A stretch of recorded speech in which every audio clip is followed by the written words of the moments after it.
Okay, panagdait sa tanang kabuhatan. For today's video presentation, I will be presenting the last topic for our prelim, the arts promotion and preservation. Art is a national heritage that is essential in building the nation and ensuring democracy. Paintings, sculptures, songs, dances, poetry, and other art forms remind people of the origins, histories, struggles, and triumphs of the nation. Now, for example, when people look at the monument of Rizal or when people sing the national anthem, they are participating in the expression of the country's nationhood. The National Commission for Culture and Arts, or the NCCA. The NCCA is the country's overall policy-making body, coordinating and grants-giving agency for the preservation, development, and promotion of Philippine arts and culture.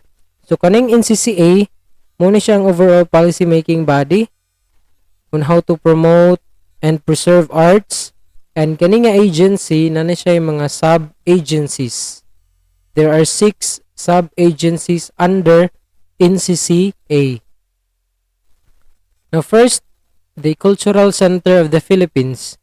For almost 50 years, CCP has been serving as the premier venue in the Philippines for culture and arts. It has hosted numerous shows and exhibitions on both performance and visual arts. So, dirito gina-perform ang mga different kinds of arts like in the music, naka-perform na diri ang madrigal singers, and even mga ballet and art exhibit. So, diri na siya sa Cultural Center of the Philippines. Next agency, we have the National Historical Commission of the Philippines, or the NHCP. By the way, each agency, lahi-lahi sila og function. The NHCP carries out its mandate by promoting Philippine history and cultural heritage through research, dissemination, conservation, sites management, and heraldry works. Much of the work done by the NHCPR is the identification, conservation, and restoration of historical sites around the different regions of the country. So, preservation sa mga historical sites, like for example, kanang mga churches nga gibuild during pa sa Spanish era, hangtod ron naara gihapon na, kani nga agency ang naga-preserve ana.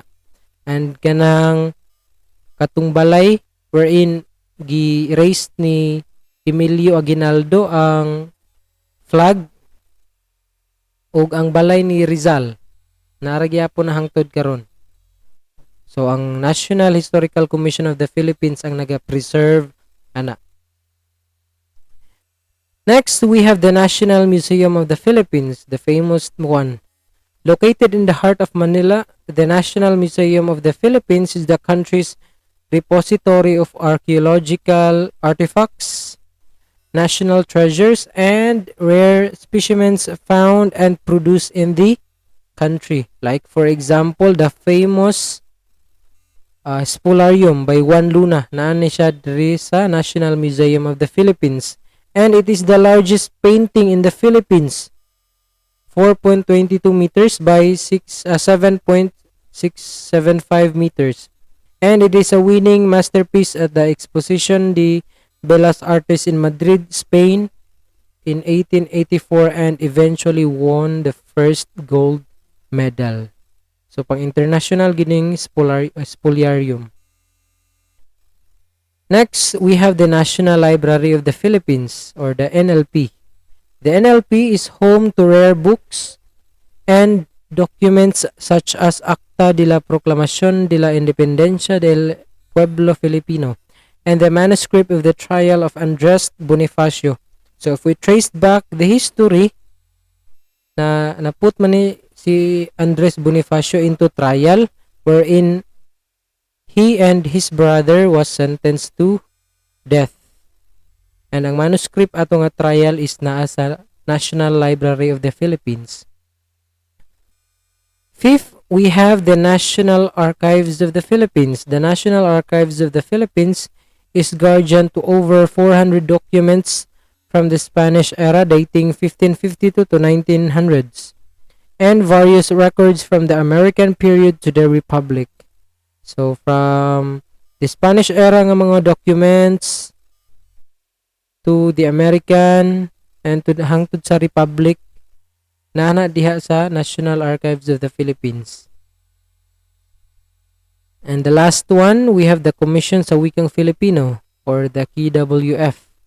The KWF or the Commission on the Filipino Language was created via Republic Act number 7104. Congress shall establish a National Language Commission composed of representatives of various regions and disciplines which shall undertake, coordinate, and promote researches for the development, propagation, and preservation of the Filipino and other Philippine languages. So, ang kaning agency mo ni siya naga-promote sa mga languages, different languages and dialect sa Philippines since we have different languages and dialect diri sa Philippines. So, mo ni siya ang naga-promote by researching. And for our activity, I've posted this in our Google Classroom. You need to answer this activity, and we have 3 questions. What Filipino experience is being portrayed in the painting? By the way, this painting is the famous Spoliarium by Juan Luna. So, i-search lang ninyo kung unsay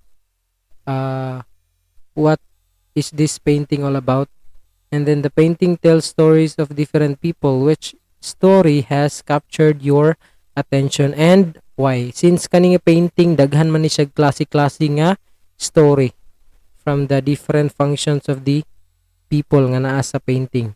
And the third question, what do you think is the purpose of the painting? And after this, you have to answer the 30 item posted in our Google Classroom. And that would be all. See you next week for another video presentation. Thank you.